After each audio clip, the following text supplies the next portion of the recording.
And welcome into the Wheelhouse, your Elevation 5280 Sports and Lifestyle on this. I think it's cold everywhere, Matt. Even in Phoenix, I think it's like 60. So it's sweeping across the nation. Good news is we're already halfway through January. So just think, Matt, 2.5 short months. It'll be springtime. It'll be opening day, and we'll be complaining about how hot it is. So we do have a lot to get to. Make sure you go to all the socials, Facebook, Elevation 5280 Sports and Lifestyle. Follow us on Instagram at Elevation 5280 Radio. Follow Matt at HouseDadMatt. Follow me at Sports Junkie 25. Follow us on X at 5280 Sports Radio. Follow Matt at Matt Mascarenas1. Me at Michael Spillin. Subscribe to our YouTube channel as well. That is at 5280 Sports Radio. Leave a comment and text us 720-375-2341. And if you did not catch anything I just said, it is on the bottom of our video. Matt, how are you this morning? We a little bit of a late start. I would have been a lot better if everything would have started on time. Like we were talking before, we always have this situation, but I'm better now. We're rolling. I got a good mic that's working. Like you said, dude, it's cold, man.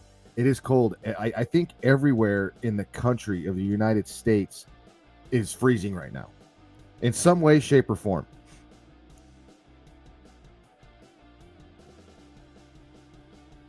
Muted. Yes, was muted. Currently where we are right now, it is -3 here in Denver. It was -7 last night in Kansas City. Don't know if you saw Patrick Mahomes. His helmet cracked because it was so cold.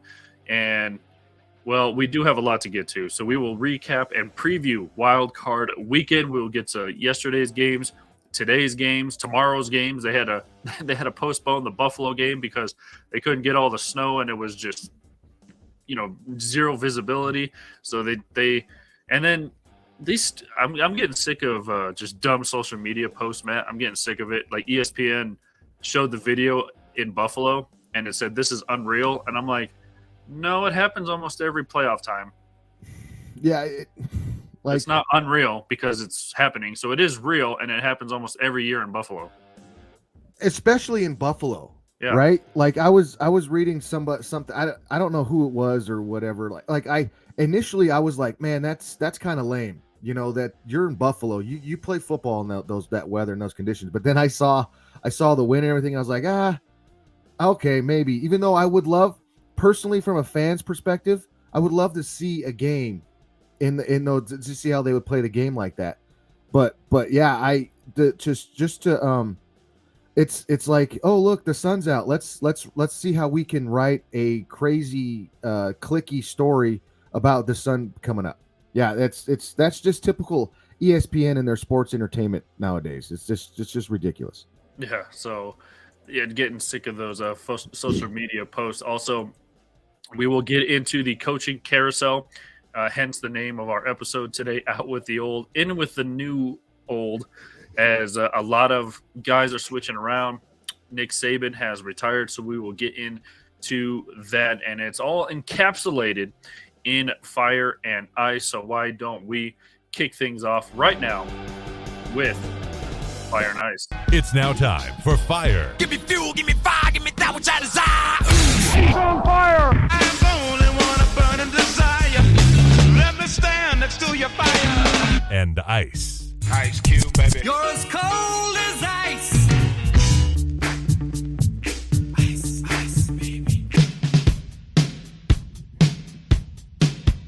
All right, Fire and Ice basically encapsulates our entire show, because this is where we do all of our headlines, all of our topics, and we will have a rendition of this date in jerseys inside of Fire and Ice, just because of the whole Carmelo comments. So we will get into that. Matt, what do you want to start? I mean, basically, I think the weather encapsulates also all of ice. Right. I feel like everyone's living in a snow globe right now. Everybody's freezing right now. Let's get hot. Because I don't think we got hot. I think we went cold last week, so let's get hot this week. Yeah, and the cold is what? Yeah, we're trying to stay away from the cold. Yeah, the cold is what caused our equipment malfunctions this morning. Also, That's and I was just telling Matt before we came on. I think it was so cold in Kansas City. Like, I don't know if you were watching Peacock or not, but like it would buffer like every 30 seconds for like a second or two. uh-huh.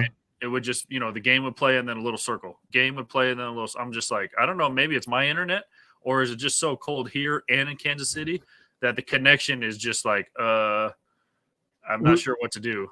Were you a new Peacock subscriber, or have you No, been? the only reason I have Peacock is to watch The Office, because that's where The Office moved to. Yep. And as you can tell by mine and Matt's backgrounds, we are Office fans. Hence my mug this morning also. So there you go. Yeah, All right, man. I was real quick. I was thinking the same thing. Like because I'm an avid Peacock app user because of wrestling, and my wife watches Days of Our Lives, and then The Office. So I was wondering if it was new Peacock users that were having issues. No, I think it was just either my internet and the cold here, and then It's cold. The cold in Kansas City. So you want to begin with fire. Well, this kind of goes both ways. Ice because Nick Saban retired, but fire, Matt, because now Alabama, not wasting any time, by the way, less than 24 hours after Nick Saban has announced his retirement, Matt, they have a new coach in Alabama. Right. They have Kalen Bamord, who is the former Washington Husky coach, and they wanted to move real quick here. This is fire for him because what he did there in Washington to take over that program and take it to like I think it was like 109 wins to 11 losses, something crazy, just absolutely crazy. Some Alabama Nick Saban stuff is what he was doing there, and it's absolute fire for him to get that position, to get that opportunity. But at the same time, he's also coming into a position where he's got to fill those shoes. Guys are already leaving Alabama, decommits and transfers and stuff like that's already going crazy, and he's going to have to get in there. And he's going to have to hit the ground running, and so to speak, and get those guys, get the kids either to stay, and then he's going to have to start getting some new kids in there. That first season is going to be tough for Kalen there, but I think he can figure it out. I think he's fine. Like I said, he took over a Washington program, maybe not as much prestige, maybe not as much shine, maybe not as much people looking at the program as there will be here with Alabama in his first season. But yeah, I'm pretty pumped up for him and to get that opportunity after just coaching in the national championship game to go to Alabama. And I mean, it's pretty cool to see that. So good for coach there. But I like also this could be on a cold list for him because, like I just said, it's going to be a tough go. It's going to be a tough go to dial everything in. It might be a year or two before that we see what that team actually looks like. But right now, it's pretty freaking cool to be coaching in the national championship game and then to get an offer to go coach one of the most prestigious schools in college football history, in especially the last 10, 15 years. Yeah, so Nick Saban leaves, and like you said, they wanted to move quick. And again, they didn't waste any time bringing in their man. And, like you just said, consequently, the coach that they just faced, which, you don't see that too often, Matt, go after coaches, I guess in this time frame. But again, they wanted to move quickly, and they have their guy. And like you said, a lot of decommit. I don't know if you saw Shedeur Sanders. Yeah. He tweeted. He said Alabama players right now hit N or whatever. Yep. And then there's already odds out there, Matt, that Coach Prime may end up at Alabama. But I'm kind of glad that they moved quick in getting Kale because we don't. I mean, I think a lot of people do not want to see Prime leave Boulder. Well, stupid Stephen A. And I call him stupid Stephen A. because he keeps going this route. Like he was trying to get Prime to go to Texas A&M. He was trying to get him to go, and there was even talk about if Norvell went to Alabama, he was trying to get him to go there, or not to Alabama, or to get him to go to Florida State. He was trying to get him to Florida State, and then boom, he's trying to get him to go to Alabama. I really don't think Deion's going to do that. I really don't think Coach Prime's going to leave, and I think Stephen A. in particular should shut up and stop always putting attaching Prime's name. And in my opinion, Mike, if Dion was watching all that and everything, just out of pure Buff CU, I guess CU Buff lore, CU Buff, a stand on business kind of situation. I would ban Stephen A from Boulder after what he said about Boulder. And you can stay in Boulder. The only 2 times I went to Boulder was to see Dion. So with those comments alone, just ban the dude from Boulder. Say, well, you came here to see me. You're not welcome back. Well, the dude should be banned from. He should be banned from Denver. Well, he should be banned from television. He should be banned from talking. But I guess he gets clicks, so that's what it's all about. He's one of the best sports entertainers in the business. He really is. It is the way it is. Thinks that he is. Yeah, that's for sure. There's no denying his paycheck. Anyway, Saban won 6 national championships at Alabama in 17 seasons. He also won 1 more at LSU, so he's got 7 national championships to his name. And so, really quickly, do you think Saban stays retired, or do you think if the right opportunity came about, he would unretire? Well, the thing with Saban is, I think he left because of the transfer portal. Maybe not so much the NIL, but there was a reason why he left college football. There is a reason why he left Alabama. Probably after one of his greatest coaching jobs of his tenure in Alabama, outside of getting them to where they are. This team was not very good, and doing what he did to get them in the position that they were to go beat a Georgia team in the SEC championship game, a Georgia team that probably would have beat Michigan, probably would have beat Washington, it won the championship the way that Georgia team was going and has been playing all year. So I'm curious I don't know if it's going to be in the college game, and I don't know if he's going to go to the pros, but I don't know. We're going to wait to see a lot, but I think he left the college game because of the way it is going. So I don't know if he's going to be back immediately with college football, but that's not to say that he's one of the greatest coaches of all time. So I'm sure he's going to want to get that itch and to keep coaching. Yeah. So we'll see if perhaps the right opportunity pops up, and he may just say, screw it. I'm coming back, and we'll see if that happens. But like you said, there's a lot of stuff happening in college football. Like you mentioned, the transfer portal, NIL deals is blowing up right now, and it's good for the kids, good for the students, I guess, but kind of bad for the universities to try to keep cohesion and familiarity with coaches and stuff like that. But let's not forget, these coaches, a lot of them, Saban included, are making a crap ton of money. So exactly, and then just like with what we're talking about here with Cale leaving there in Washington, I was watching some Washington players talk about that they barely found out. Like, they found out after he left. They were in a team meeting, and he didn't say anything during the team meeting. So there's some sketchiness about how the way the guy left. But that's how all these deals are done. When a big high profile program like that loses or fires their coach or needs a coach, these programs like that, they just like we all remember Midnight Mel. That was a different situation, but the kid, like, I don't again, like that's why I'm okay with the NIL and the transfer portal, because of this situation. A coach can just roll out willy-nilly, and then the kids have the same option too. So it's kind of like a catch 22, or however you want to put it. It works out, but it's still like we both just said, college football is changing, and I think that's why Nick Saban wanted to get out to see what it's going to look like with him on the outside. By the way, it's just coming through right now. The Pistons have traded Marvin Bagley III and Isaiah Livers and a couple of draft picks to the Wizards for our old buddy Danilo Gallinari. He's still playing apparently, and Mike Muscala. Never heard of that dude, but so how many teams has Gallo played on? Every team in the NBA now? Is this? I mean, he's no Ish Smith, but he's getting close. He is. Poor Gallo.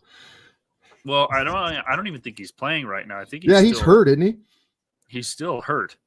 Yeah. I'm going to pull it up right now, because now I'm interested in he wears number 88 for the Wizards, if you were wondering. So Started with the Knicks, came over to the Nuggets. No, he's only been on 6 teams.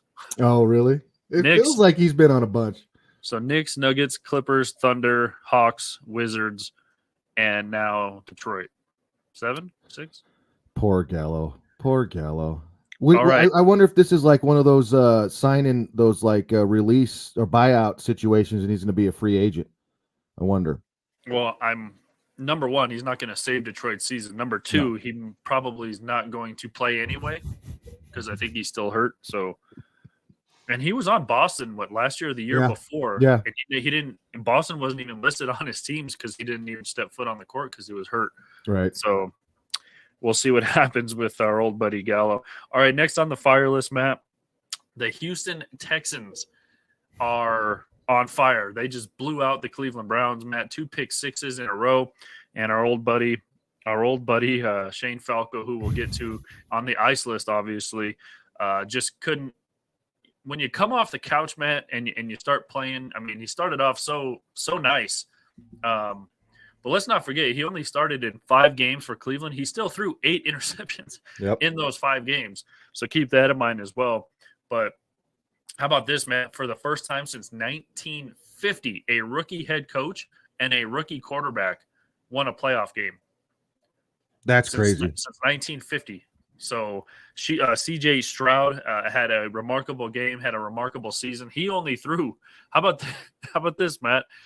Joe Flacco threw 2 interceptions in this one playoff game. C.J. Stroud had 5 interceptions all season long in his rookie year. So – once again, the Houston Texans absolutely dismantle the Cleveland Browns. I was kind of going for Cleveland, Matt. Have a couple of family members that live in Ohio. But again, 45-14, the final in that one. I mean, does Shane Falco, does he keep going? Or does he ride it into the sun? I don't know if you saw the face of Joe Flacco on the sideline. He looked like Marv from Home Alone. Yeah. With the helmet imprint. It looked like he got hit with an iron on his forehead. And he was just – this is not the first time we've seen Joe. They're calling him January Joe, by the way. But I think that title has – he was – man, how about he was 5-0 in wild card weekend games until yesterday. So I don't know what Joe Flacco does next. He might go just sit on his couch again until a team needs a quarterback. But, as much as they're paying Deshaun Watson, Matt, you can't right. You got to either play him or do whatever with good old massage parlor. But yeah, poor Joe. But like, I was rooting for him too. Like, there was a lot of talk, poor guy, and we'll get more into him, but in cold. But this CJ Stroud, holy smokes, man. Like that dude's it's really hard to call a rookie quarterback to say that dude has it in his rookie season. But what his quote unquote body of work that he has done this entire season, you can say that, right? In his playoff game. Yeah, it was against the Browns. Sure. Okay. Browns had the top defense coming in. Thanks. I was just going to say that, but that defense is pretty damn good, and it wasn't that good last night. It looked like the Browns turned back into poop last night. Like they let's take the Browns, all that. They turned back into what they were, what they have been. They remembered who they were, the Cleveland Browns. Still a good team. Still a team that's maybe, is going to compete in that NFC or AFC North, but what the Texans have done with DeMeco Ryans taking over that position, that head coaching position, this team has been a dog butt franchise for the past handful of seasons. Coaches carousel, hiring guys just to hire them, just to take a spot, not even taking the head coach job seriously there. And then now you got a good guy in DeMeco. You got your quarterback, right?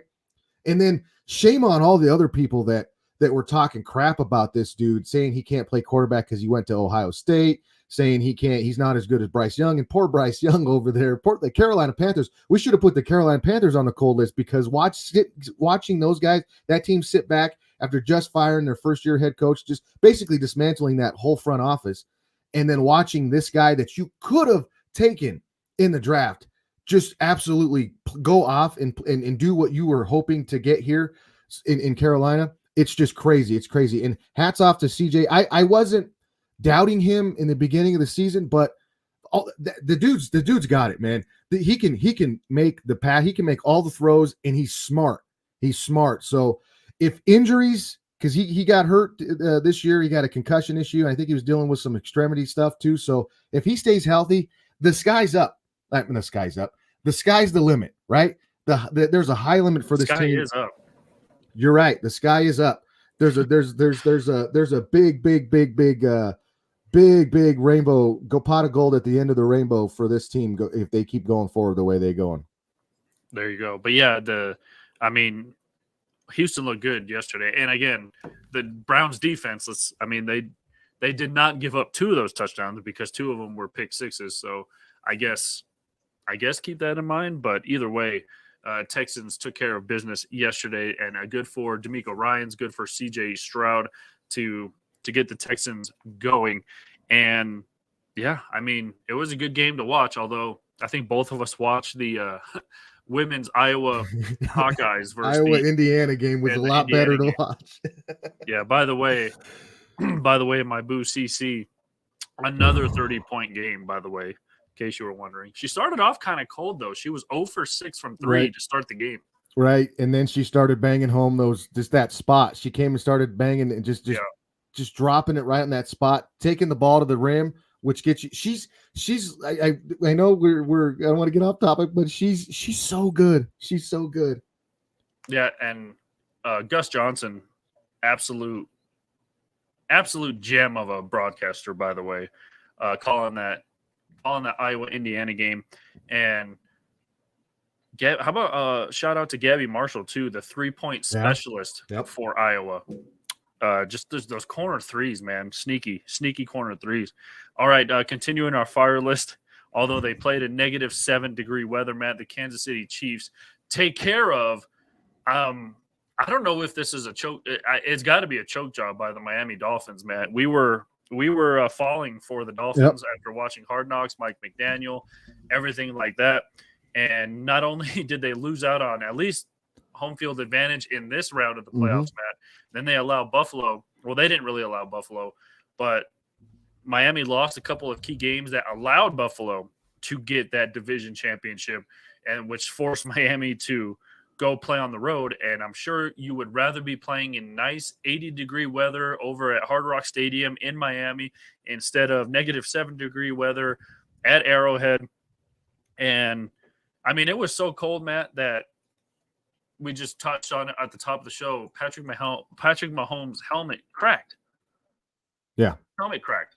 I don't know. I've never seen that before. I forgot who was I don't even know who the broadcasters were on Peacock. Oh, it was Garrett. It was Garrett and Tirico. Yeah, it was Jason Garrett, who he's great, isn't he? He's about as good as a broadcaster as he was a coach. He's the same personality, like the dude's personality on the sidelines, and you're going to put that into the booth? Come on now. What are we doing? He was kind of bland, but I don't know if you saw it. If you missed it, here's a Patrick Mahomes helmet. It kind of looks like Terminator. Oh, the helmet's all cracked, and then he had to go get a new one. But that's how cold it was, man. And still, dudes are running around with no sleeves. That's crazy. I get it because you're going to warm up. You're internally going to warm up running around the football field. But can you imagine just hard helmets hitting your arms in negatives?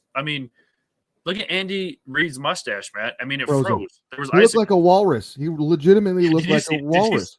Did you see that picture, by the way? With the which one? No. Yeah. Andy Reid and the walrus. Oh yeah, I've totally seen that one. That's why I kept thinking the whole time. I'm like, dude, this guy really looks. He looks like a walrus that just got out of the water, and then is in the Arctic, and it freezes up his little whiskers there, and that's why his helmet broke, because it was so cold. Like if there was a game because of contact, cold on skin contact, that was a game where you could look at it and say you can cancel it because of the cold on skin. Not hypothermia, even though some of those guys, there could be a position or a situation they could get hypothermic, but like you said, they're running around, their body heat's moving, they're staying warm, they're covering. It was the skin. It was the exposure of the elements to the skin, which I was curious about to see if there's going to be frostbite. But no, we get equipment that's broken. And one thing too, Mike, if you know this, I don't know if you know this or not, but that game was very, very, very. The officials were cold. They were frozen last night. Now, I love officials. I back officials almost 100% of the time. But last night they did not have their best game, and that was a situation where I don't know if you noticed that Mahomes went and switched his helmet out. You have to call a timeout, or you are giving a timeout to change out equipment. They didn't do that. They just switched helmets. That's a penalty. That roughing the passer was horrible. There was a lot of issues in that game where you can point at Mahomes. And Mahomes, ever since that show, the quarterback, and then now Tay, and then now when he threw a fit yelling at the official when Kansas City was wrong. Remember all that stuff? I can't stand Patrick Mahomes. I have zero respect for him as a player because of the way he acts and the way he plays. Not even the way he plays. It's the way he acts and conducts himself on the field, body language, all that BS. This year especially. But I just can't believe that it's like Tom Brady times 100 with this guy. How much he cries, he gets up, throws a fit. So it was just a turn off to watch that, to see all that stuff go down. But I was like, really, are we out on Tua? Because I mean, Tua he has not looked even close to being the guy he looked like at the beginning of the season when it was warmer down the stretch here. He's not producing yards wise. He's not making the throws. That throw to Tyreek Hill, that big long one. Tyreek had 8 targets. He caught 5 of those, had 62 yards. 53 of those yards were on that touchdown that was all Tyreek Hill because Tua underthrew him. Yeah, it's cold. The ball's not going to fly as far in that cold air. I get it. But Tua, in my opinion, I think they're going to have a quarterback potential issue there in Miami. I don't think Tua's the guy. And Mike McDaniel might have noticed that last night, and he might be trying to – we'll see what it looks like this year, but I don't think Tua's the guy there in Miami. They might need to add another quarterback, either a vet or I don't know if they're going to pick somebody up in the draft. But Miami, I mean, Tua, I'm not going to say Tua failed them, but he's not. I don't know if he's the guy that they need right now to take that next step into actually buying for that division there. Yeah, and that's going to be the issue going forward, like you said, for McDaniel on the head brass down in Miami. But I mean, is it fair, and I'm playing devil's advocate here, is it fair to say, hey, like I don't want to blame the cold necessarily, man, but I mean, your hands got to be frozen trying to throw that ball. But on the other side, I mean, I guess Patrick Mahomes is used to playing in the cold, November through January in Kansas City. It's always going to be cold. But can you put some of that on, you're probably not gripping the ball the way that you used to. It's going to come out different. I mean, can you put a little does Miami say, it was cold? I don't know. I don't want to make excuses for Tua, but at the same time, there are extenuating circumstances where you say he's probably not gripping the ball the way that he's normally does. Right. And you said it there too. You can point at Mike McDaniel as well too. Like, what was the game plan here? We're really going to come out and have Tua throw the ball almost 40 times and only run the ball. I mean, barely over 20 times. Yet Mozart had 8 attempts. Achine had 6. Waddle had 1. So the 2 running backs both attempted for 14 plus carries. That's it. And in a game where you would think, let's run the ball a lot. Maybe that's something too that you got Tua. Maybe Tua's not our guy. Maybe in this situation, I need to beef up that running game from Mike McDaniel's perspective. Maybe I need to run the ball more. Maybe my offensive line, I need to get more guys in there that are going to get us prepared for this situation, because you're not always, especially if you lose down the stretch and you're going to have to go to these cold weather towns, these cold weather cities, that the Buffaloes, the Kansas Cities, the Pittsburghs, the Cincinnatis, the cold weather cities to play football games, and you're not prepared with a more run heavy game plan just to give Tua, because you, like you said, you got to think that Tua's going to have issues because his hands aren't that big, right? He's going to have issues gripping that football. So you're not going to make him throw 40 times in this kind of weather, and you'd want to run the ball more. So yeah, you can point at Mike McDaniel for sure. Maybe the game plan was too pass heavy, or it wasn't more when we need more run attempts in there. We need to rush the ball more. I don't know. I know. I just know that from what I saw last night, Miami, that was a learning experience for them. And if you're not winning, you're learning. And I think Mike McDaniel, our guy Mike McDaniel is going to get those guys ready to go. And you only can tell with what he does next year. I bet he's licking his chops, looking forward to having a cold weather game next year. He's probably going to do things different to get these guys prepared for it, because it is something. It is something that's real. Not being prepared to come and play in cold weather game, especially if you're in Miami. So yeah, I would think Mike McDaniel would do something to change this for next season if he gets in this situation again. Yeah, knowing him, he'll have training camp in like Antarctica or something. Right. So he'll go to do something crazy to get them, because that's all it was. Like they did not. I'm not going to say they looked like they were unprepared, but it looked like they were cold. And Kansas City did not look like they were cold. No, and again, that just comes with familiarity with playing in a cold weather city come playoff time. So, by the way, if you missed the picture of Andy Reid and the Walrus, there you go. That's perfect. There is Andy Reid and the Walrus. Did you see the other photo with him and the frozen mustache, and then when they had to wear the stupid visors or the masks? Oh yeah. Remember? And his little head thing kept fogging up. Yep. And it said, "This dude can coach through anything." Yep, I remember that too. So there you go. So what about Kansas City now? Listen, they have been in a Super Bowl window for what seems pretty much entire career so far of Patrick Mahomes, 7-8 years.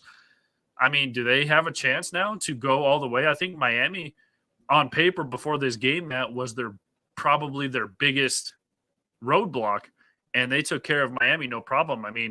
Who do they have to go through now? Either Pittsburgh or, I guess Buffalo, another rematch with Buffalo. Baltimore. I guess if they were to face Baltimore at some point, but does Kansas City now have a chance to run the AFC again? It's looking like that. It really is, because I think they get the lowest remaining seed, and we won't know who that is. Or I think the Ravens get the lowest remaining seed. I apologize. So I think they'll get maybe Kansas City will get it. So say Pittsburgh wins tomorrow, then Baltimore will get Pittsburgh. So they'll get that lowest remaining seed. So I feel like it could be a Texans. I'm not looking at the bracket. I'm looking at the breakdown. So I think it could be the Texans that they'll see with Kansas City. But if they get, again, like I said, you got Pat Mahomes. There's Pat Mahomes with the Chiefs. Their receivers are dropping balls. Travis Kelce, Taylor Swift broke him. And I understand it. I get it. If I was dating Taylor Swift for this long, this whole season, I'd be broken too. I wouldn't know what to do. I would probably turn into a legit stay-at-home boyfriend, and it would be hard for me to do anything if I got Tay-Tay running around out there doing, it would be hard. So, Travis Kelce dropped 5-6 passes last night, and that's uncharacteristic for him. And I'm not going to give him cold weather excuses, because that's uncharacteristic for him. He catches those balls. Yeah, he dropped a huge one in the red zone. Big one. So he's that dude's broken, and this defense is probably their best element that they have there in Kansas City. And with Pat Mahomes, being Pat Mahomes and doing the Pat Mahomes stuff, if that defense keeps doing, they have a very good chance, because outside of Baltimore, which I think is the class of the AFC, and I think Lamar's he's the MVP. So I'm not going to say that the playoffs going to go through Kansas City, because they're going to have to go to Baltimore if it's Kansas City.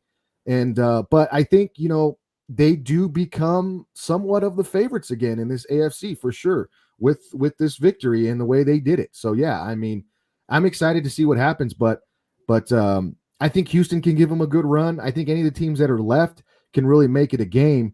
I don't think they're as dominant as they used to be with as far as Kansas City goes. I think the only dominant team in this AFC picture is Baltimore. Other than that, these other teams can beat each other, and you're just going to get ready to feed them to Baltimore. So that's what I think going forward in this AFC playoff picture. All right, so that wraps up our fire side of the list. Now, Matt, we move to the ICE list, and we'll start out with this because this is going to be a heavy topic, and it is the coaching carousel. Matt, like our name kind of precedes us here, this episode, out with the old, in with the new old. So Bill Belichick is done in New England, and he had a press conference. They just said they're parting ways. A lot of people saying he could end up in the AFC West, either with the Chargers or perhaps the Raiders. I don't know if you saw Max Crosby, Matt, the standout defensive end. There's rumors that he's going to demand a trade if the Raiders don't keep Antonio Pierce at the helm. So we'll keep an eye on that. That's how serious that guy is. And Pete Carroll is out in Seattle. Riverboat Ron is out in Washington. I mean, we thought Black Monday was going to be bad. Only one coach, by the way, was fired on Black Monday. The rest trickled throughout the week. And so, by the way, before we move on this topic, this has to do with Nick Saban and Bill Belichick and the Cleveland Browns, for that matter. I don't know if you saw this throwback picture, Matt, of Bill Belichick and Nick Saban on the sideline for the Cleveland Browns, Matt. Just an epic picture of Nick Saban and Bill Belichick coaching for the Cleveland Browns. Nick Saban, by the way, in that picture, Matt, just, I don't know, cool hand Luke over there with the he could be in a commercial for Just for Men with that picture. But what did you make of all these coaching moves? It's crazy, and the Patriots are already going with Gerard Mayo. So that job's taken up. I thought it would be, they moved pretty quick too. They got another move less than 24 hours after Bill Belichick left. Yeah, I thought that was going to be of Vrabel, and that the Vrabel firing was kind of surprising, but I thought that was why he was fired, because he was going to go to New England there. So that was interesting that he didn't go there, and they went with Mayo right away, right off the bat. And then I think, in my opinion, I don't think Belichick's done. I think he's going to be coaching next year. I really do. And I think it's going to be with somebody like a LA. I think he might go to the Chargers, which would make perfect sense. It's warm. It's warm for, it's sunny down there in LA, and it's not New England. The ownership is there. They've been waiting for somebody like that. I mean, they haven't had a coach there like Bill Belichick since Marty left, that whole fiasco that they have there. So I think that's probably going to be a good job for Belichick. And Pete Carroll, man, like I brought this question up on X or Twitter. Who's like, is Sean Payton the only one left out of these old guys? Andy Reid's left there, but outside of him and Sean Payton, I mean, do you put Mike Tomlin in that category, kind of the old guard, the old guys that are still around? But there's not, like, the coaching's, the old guys are leaving, the quarterbacks are gone. Brady's not in there, Manning's not in there no more, Roethlisberger's not there no more. All these guys are leaving. All these old guard, all the old guys are leaving. So it makes the next question: who's going to step up and fill these shoes? I don't think Belichick's done. I think he's going to coach next year, and I think it's going to be with the Chargers.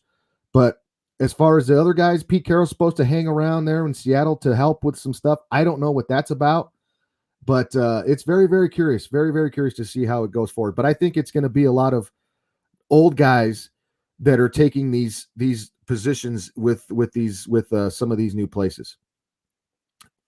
I can't really think of any more older coaches besides the ones you just. Can you throw Tomlin just because that's he's what been I was in Pittsburgh for 12 seasons? A long time. And that's the only reason why I would throw Tomlin in there. But I don't know even if he was, because Peyton was in New Orleans from mid 2000s, 03, 05, something like that. And Tomlin took over in 09, didn't he? Or 07, 08. So I want to say that's. I mean, what's that guy doing? Is he eating donuts again? Is he get him to look up some stuff here? He's frozen, but is he frozen? He's either frozen or watching Frozen. I can't tell from here. But let it go. Can you? I mean, I don't. Yeah, I can't really. Yeah, I think Sean Payton currently the only one with a job right now out of that old batch of old guys. Yeah.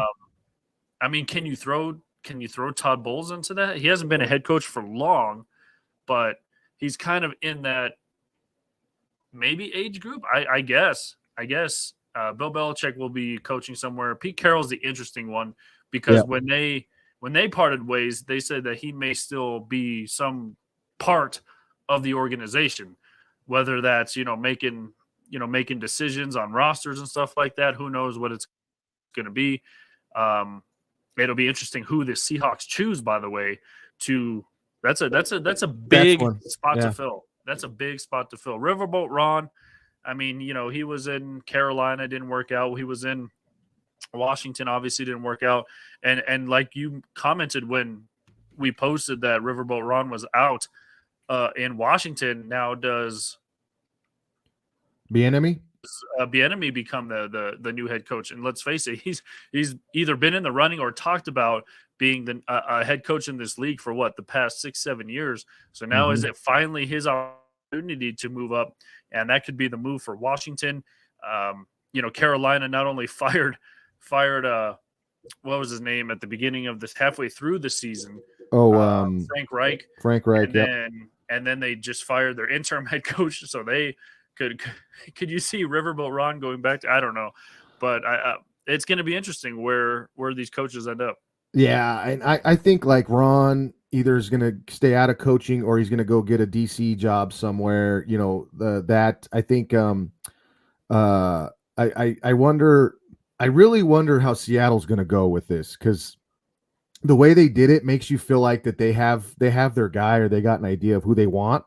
Well, yeah, don't forget too that they're looking at already the dude in Dallas, the defensive coordinator in Dallas. Dan Quinn. And he was Pete Carroll's defensive coordinator. Yep. And he was a head coach in Atlanta. And there's and also Bill Belichick has ties to Atlanta. By the way, Atlanta's coaching position is open because they fired Arthur Smith. Poor Arthur. So there you go. Yeah, did we mention that Arthur Smith's dad founded FedEx, by the way? I think we did a couple weeks ago. I think we figured out he was the one that sent Tom Hanks on that trip, remember? Yeah. And then we all know the rest of the story, Wilson. Yeah. So yeah, it's the coaching carousel will be there, but there's going to be a lot of old guys that are taking these positions again. Older guys. For some reason, I can just picture Ron Rivera in all black standing on Atlanta sidelines. I don't know if that's just because he wore like all black with the Panthers. And he just likes darker uniformed teams, I guess. I wonder if he's to the John Fox level of coaching. Better coordinator than a head coach. Yeah, like do you just bring the guy in to fill a spot until you figure out who you really want? Like the Broncos, they just brought some consistency in. Remember when they fired Josh? They brought John in just some consistency to get things going, and then you knew that wasn't gonna last long. Then they got rid of him out just so some stability. We all figured out that, well, except for last night, we all figured out that Vic Fangio was a better coordinator than he was a head coach. Yeah, he looked cool last night too. Yeah, he looked cool. And he was in a booth. I think that's. Can you imagine Papa Vic on the sideline? No, he would not. No, he would freeze to death over there. And I think that's what was the biggest problem with Vic Fangio, is that he couldn't be in the booth, is he had to be on the sideline. If they could have stuck him up in the booth, he might still be the Broncos head coach. Yeah, Papa Vic needs his luxury. He's not a an young old buck man anymore. Yeah, he's not a young buck anymore.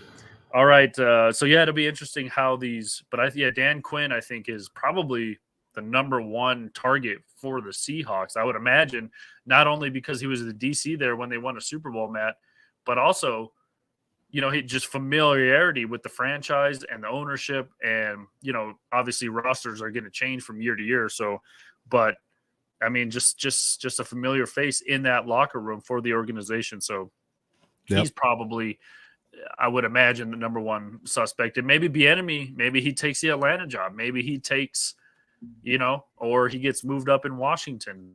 So yeah, I really think Bieniemy gets a job this go around, and it's got to be in Washington. He's right there. They got him there. Like there was even talk about earlier in the season about this guy taking over for Ron at some point. And yeah, I think it's got to be his job. If it's not, and if he doesn't get a job this cycle after showing he can leave, It's over. yeah, he's just going to be a coordinator because over, after man. showing he can because that was the whole thing. Well, you got Andy Reid, you got Pat Mahomes there. Like this isn't you, but you can look at Kansas City and say, hey, they miss Bieniemy.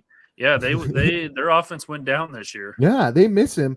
And then you can look at Washington and say, hey, those times that they were down 3 touchdowns here in the week 2, and they come back and win if you get the right quarterback position there, and that offense is not bad. It's talented. So I think it's Bieniemy's job to lose. And if he doesn't get a job this cycle, then he's not going to be a head coach. Right. And who's the other guy who tried to sue the Broncos and sue all these teams? Flores. He's So in Minnesota. Yeah. Yeah. So look out for him too, because he might sue another team if he doesn't get a chance to become a head coach in this cycle as well. And say what you will about Minnesota. I don't know how their defense was this season, Matt, he's a defensive coordinator, right? Too also. So he might be on the list. I could see him in Atlanta. Yeah, definitely, because he runs that. He's a hell of a coach. He is. He just had whatever happened with him in Miami it wasn't his fault, but he could have handled it better. But he's a hell of a football coach. He's got that amoeba defense where he just puts everybody at the line of scrimmage, and then you have to figure out if they're coming or not. So yeah, I think Flores is somebody you could talk about. They were talking about him going back to New England too. They were talking about if Belichick didn't get canned, about Josh going back, about Flores going back. They just getting the whole band back together. That's basically what they were talking about. So yeah, there's a lot of interesting positions. Said, nah, screw that. Yeah, they said, nah, we're going to move on from there. Yeah. So, and by the way, Jared Mayo, who took that head coaching job with New England, was actually a first-round draft pick by New England way back in 2008. Played 8 seasons with New England, won a Super Bowl. So he's sticking around his friendly confines up there in Foxborough. So we'll see how Jared Mayo does with the quarterback situation there. Mac Jones and stuff like that. I think they're personally going to try to move up in the draft, man, and get one of these quarterbacks. Don't they have the number 3 pick, I think, or something like that? Then they might. Did you see the report, by the way, that Caleb Williams said? Oh, yeah. Yep. He said he might forego the draft if the Bears don't trade away that first round pick. Here we go. And he's warned us. Caleb said this at the beginning of the season, even over the summer, that he's going to pick where he wants to go play. But here's the thing. I don't know how you can do that when there's only a certain amount of options that can draft you, bro. Like you can't, if you got to understand how this stuff works. It's like does he want to go to Washington? Does he want to go to England? He's going to go to a crap team regardless because exactly. He's going to be a top 5 pick. And you can't expect a team that's in the mids that's good, that's decent, that's a good team. Unless a better team trades up way in the first round and gets them. But what does that better team have to give? Because usually when teams trade up, it's bad teams trading their bad year, their bad pick, their top 10 pick for a top 2 pick or a top 3 pick. It's not you're trading the 25th pick to go get the number 1 pick so you can draft Caleb. No, you're not doing that. Like, for example, if you're the Miami Dolphins, you have probably like the 24th, 25th pick. Right. I'm not looking at Zero Research All Reaction, but if you are the Miami Dolphins, you want to move on from Tua, you're probably trading Tua, your first round pick, right, and multiple others, and I don't even know others, right, to whatever. The first Bears have the first and second pick, by the way, first and second. Right. So you're trading a ton of assets to move up to that number 1 pick, unless the Bears are like, yeah, we'll just take your first, we'll take Tua, I guess, we'll take whatever. But then if you're the Bears and you get, this is a whole another sidetracked rabbit hole. But if you're the Bears and you somehow get Tua in that trade, now you're stuck with Justin Fields and Tua, 2 quarterbacks you're probably not sure on.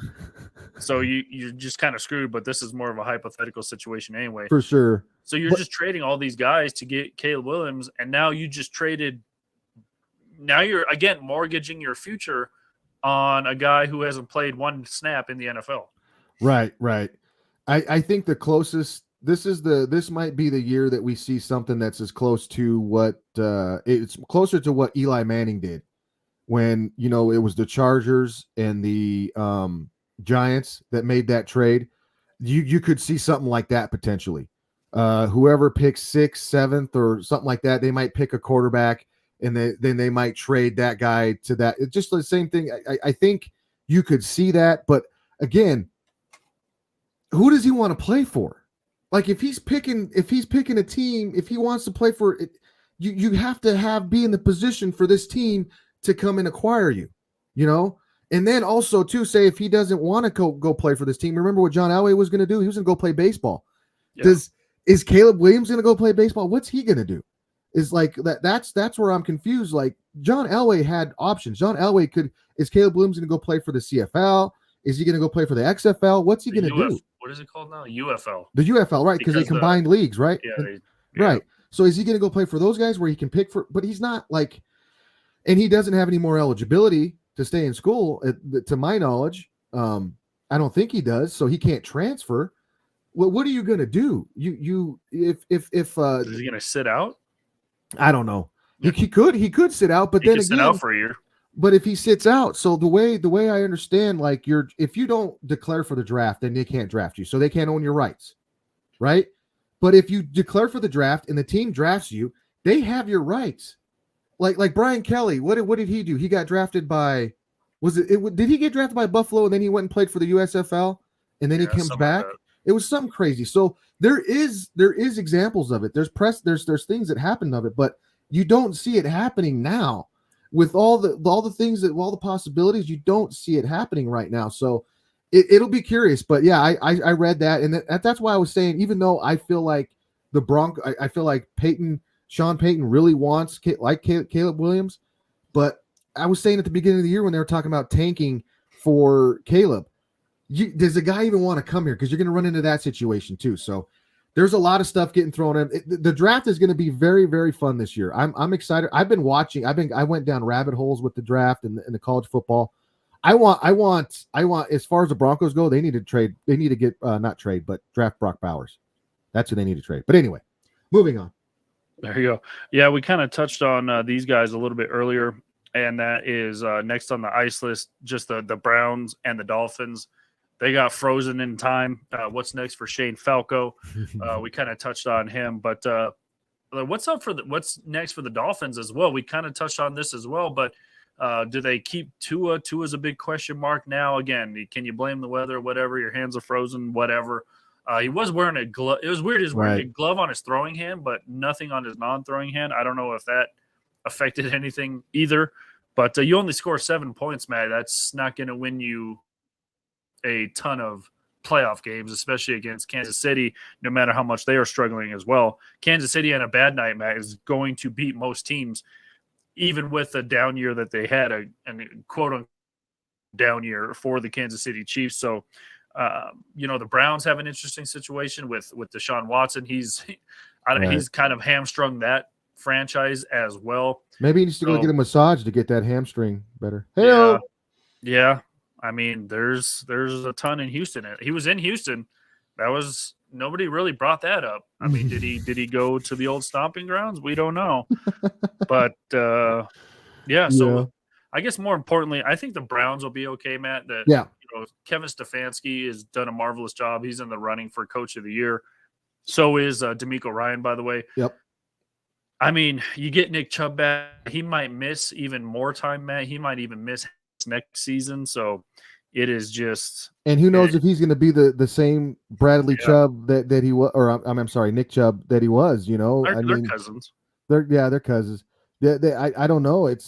I agree with you. I think the Browns are going to be okay.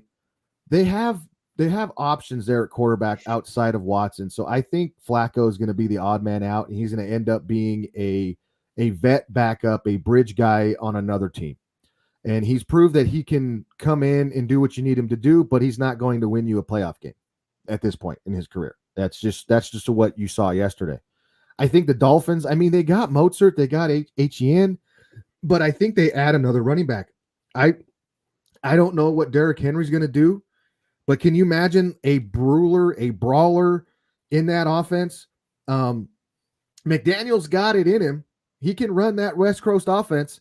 I think I'm not sure if what's his name, Bobby, I forget his name. He was the running backs coach here. I think he might be in San Francisco. Anyway, that running game with the Dolphins, it was decent, but like I said, HEN got hurt, then it kind of went downhill. Mozart got hurt, then it kind of, they didn't have their guys. I think that running game is going to be better. They might add a tight end.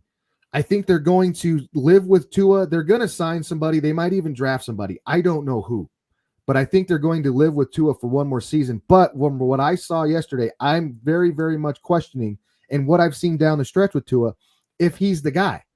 So if he's the guy that's going to make this offense do what it wants to do, if he's Mike McDaniel's guy, but I think Mike McDaniel adds more running to that offense, whether it's through a running back, and I think it could be somebody like a Derrick Henry, somebody that's a bruiser. They needed a bruiser last night.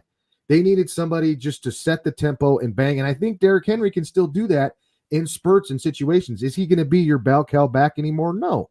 But if that situation is there and you got three-headed monster at running back and you have a Derrick Henry there, I think that could be an option to bump up Miami. But as far as defensively, they're good. They'll learn from this. It's just experience. This is just a check mark of experience with that game. But I am questioning Tua, and I am questioning that run game and that game plan going into that game with 14 run attempts from your running backs. Yeah, and Mozart, I mean, let's face it, he's been up and down, injuries and stuff like that. He is an older running back. I think he's 33. Yep. And he had the best season of his career, led the league in touchdowns with 13. So I don't know if he's necessarily done. So we will see with what happens with Raheem Mostert as well. So like you said, I think the Browns will be okay. Like you said, just more of those reps in the playoffs. So there you go. All right. To wrap up the show, we will finish with this topic, Matt. Big topic, at least in Denver, but it's also kind of swirled around everywhere. And that is just Carmelo Anthony talking about how the Nuggets were petty about giving Nikola Jokic the number 15. Jokic wore 15 as a young little lad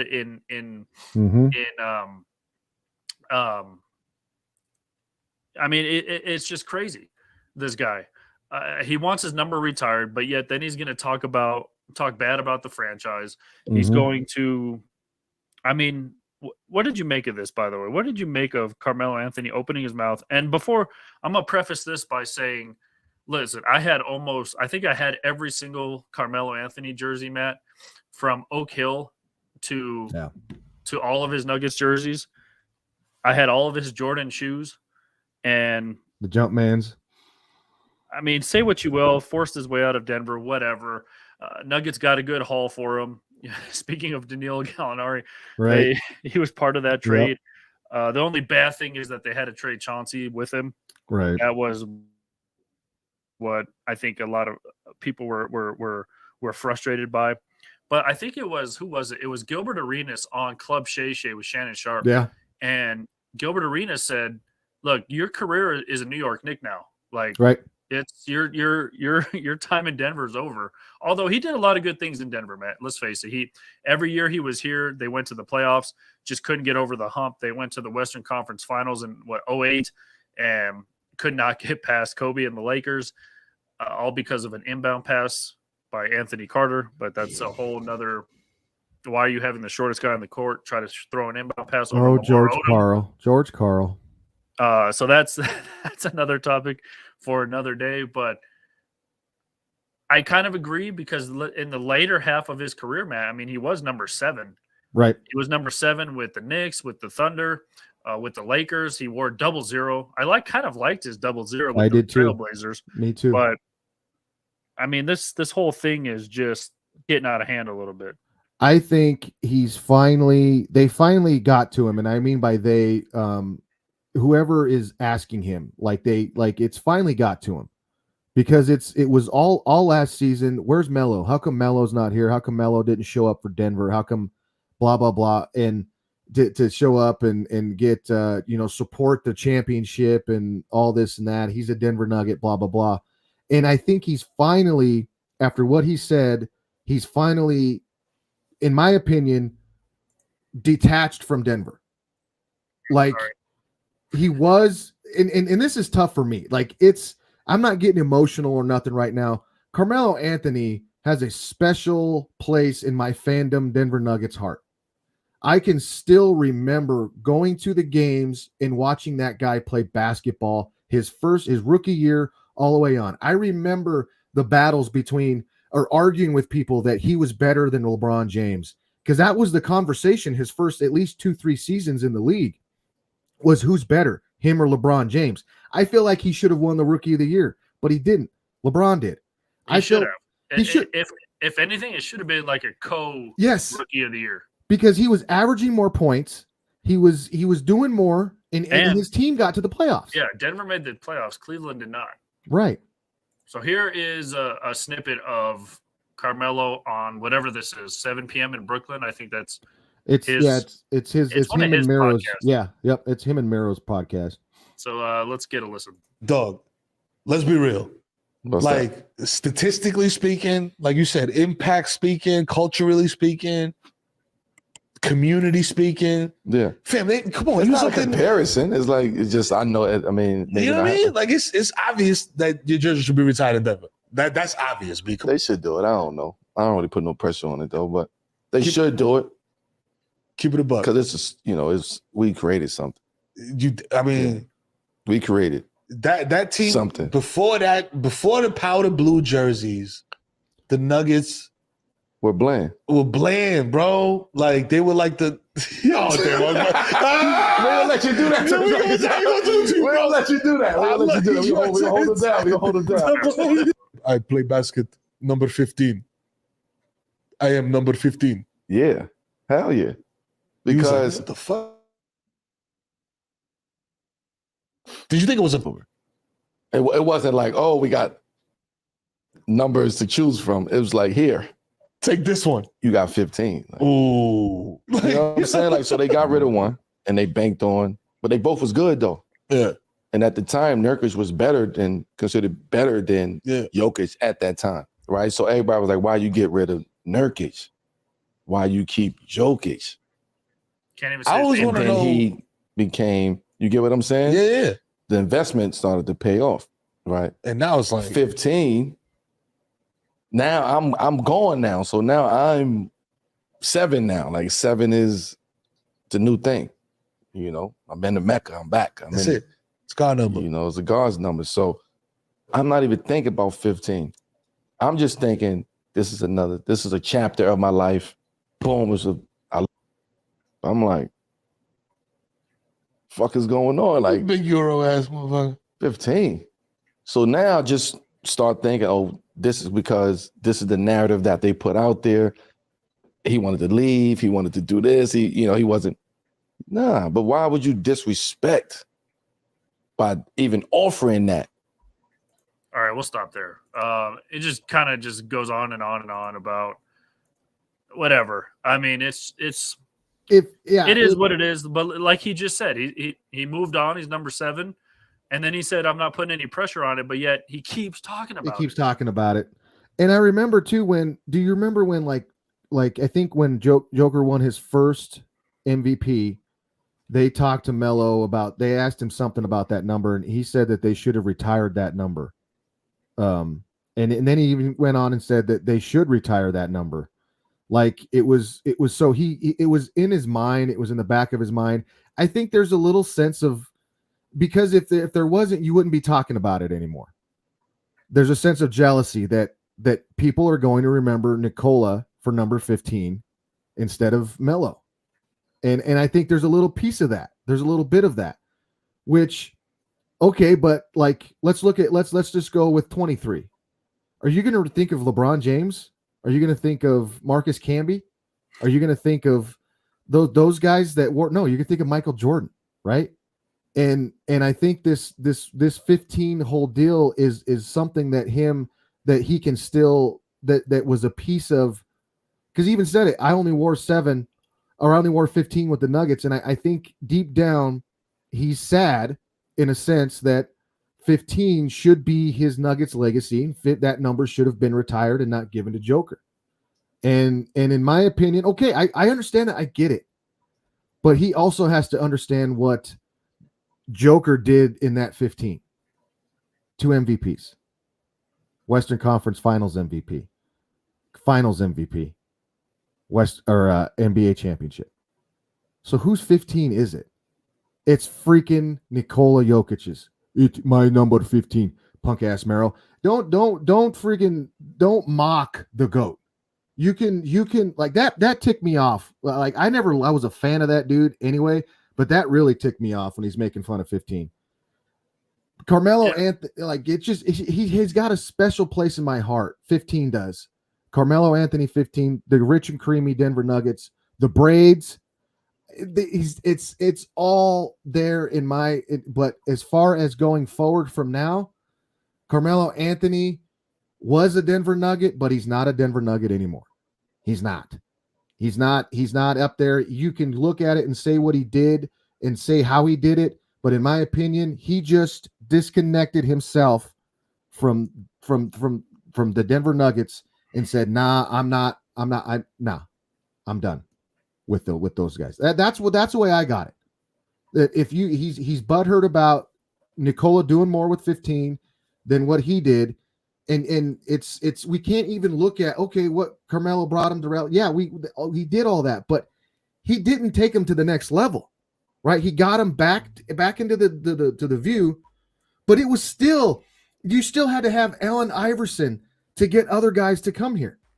Because remember, Kenyon Martin, you had to overpay him to come play with Carmelo, right? It was still the Denver Nuggets. You're still the Denver Nuggets. It was hard to get guys to come here, but it was easier because you had a superstar, quote unquote superstar here to come play with him. Then you add Allen Iverson. There's so many things that went on that because Carmelo was here happened that probably wouldn't happen. I don't think it would have happened. But at the same time, going forward from that point, from what Carmelo just said, he's not a Denver Nugget anymore. That's just the way I look at it. And let's not forget too, when he first got drafted by the Nuggets, remember he paid Birdman. Birdman was number 15. Number 15, right? And he paid Birdman for the number. And so I don't know because he wore number 22 in high school. Carmelo did. Right. He wore number 15 at Syracuse, whatever. Again, he probably goes into more of a description on why he changed the number 7 next chapter of his career, whatever. I don't know if he was filing chapter 7 at that time. I don't know. Well, I don't know. I think I remember it because it was like he was leaving that behind and he was starting a new thing with New York. Like that's what I think it was. And that's why he's just come out and say that. Like I feel like he did, but he did it in a backhanded way, like that the Nuggets disrespected him. But they gave it to Randolph. There's a picture out there with the dude wearing 15 that's not Nikola Jokic defending Carmelo Anthony. So it's not like you can say, let's point out first, let's say, well, they gave it to some random guy, Randolph, and let's start off there instead of saying that they handed it to Nikola, the dude that's been wearing number 15 since he was a kid. You know, you wore 22 as a kid. I mean, it's not 15 means more to one guy than it does the other guy, but you can understand. Like I feel like before this, Mike, I was okay with them putting 15 in the rafters that said Jokic and it said Carmelo.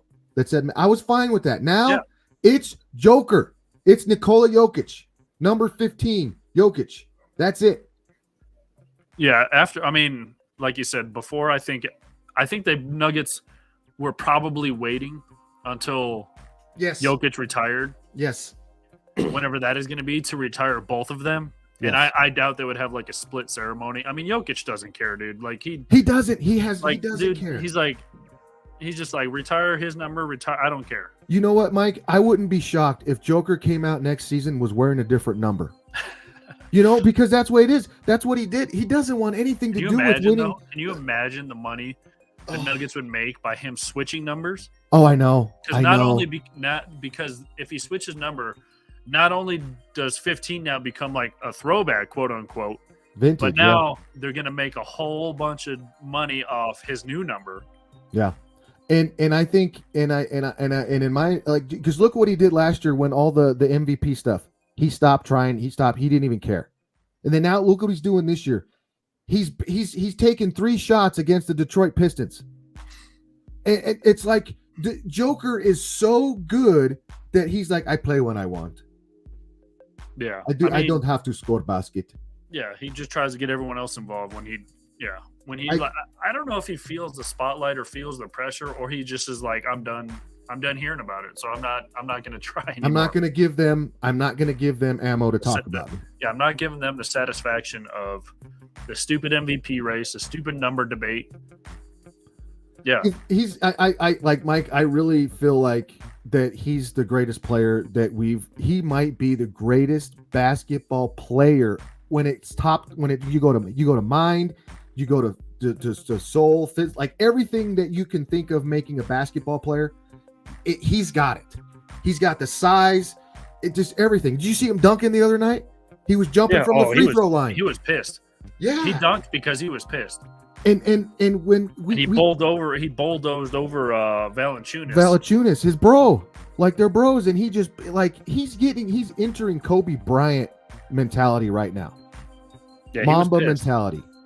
And we might see, man, if this team stays healthy and then they start coming around with these younger Peyton Watson coming around, Christian Brown coming around, and then we get these other guys, Jackson. If they make a trade for somebody that can score off the bench, look the hell out. Because when you have Nikola Jokic playing and focused the way he is, look the hell out. Yeah, it's crazy. Crazy. So we will see what happens when it's all said and done. But Carmelo, bro, just take it easy. Take it easy. Just, I love Melo.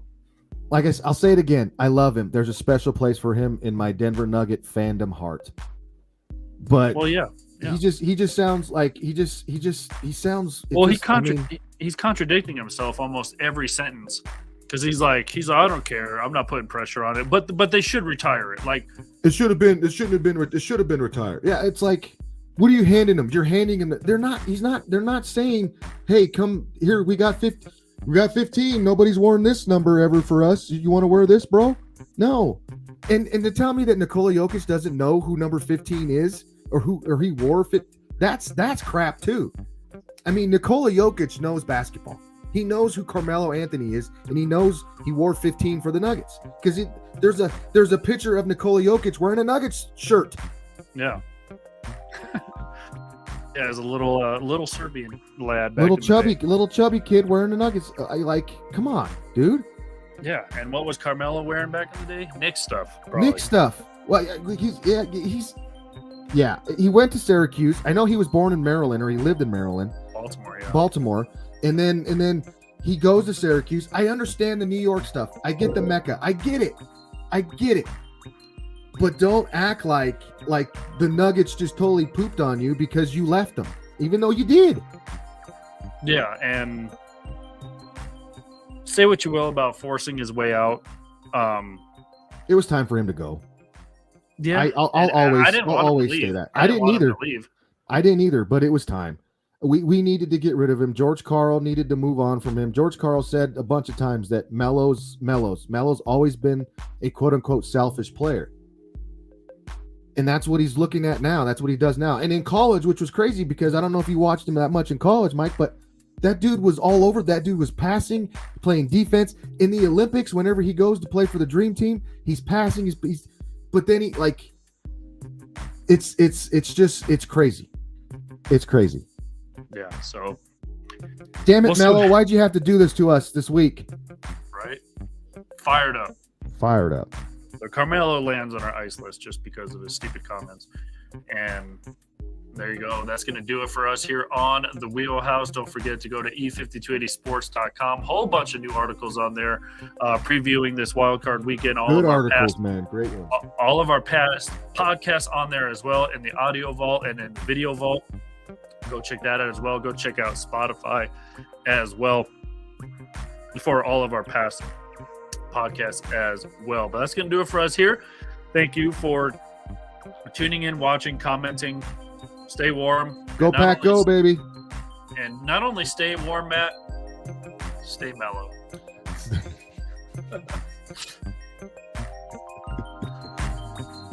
You should take his own advice. You're right. I'm number 15. You not number 15 no more. What you are doing here. All right. Talk to you next week.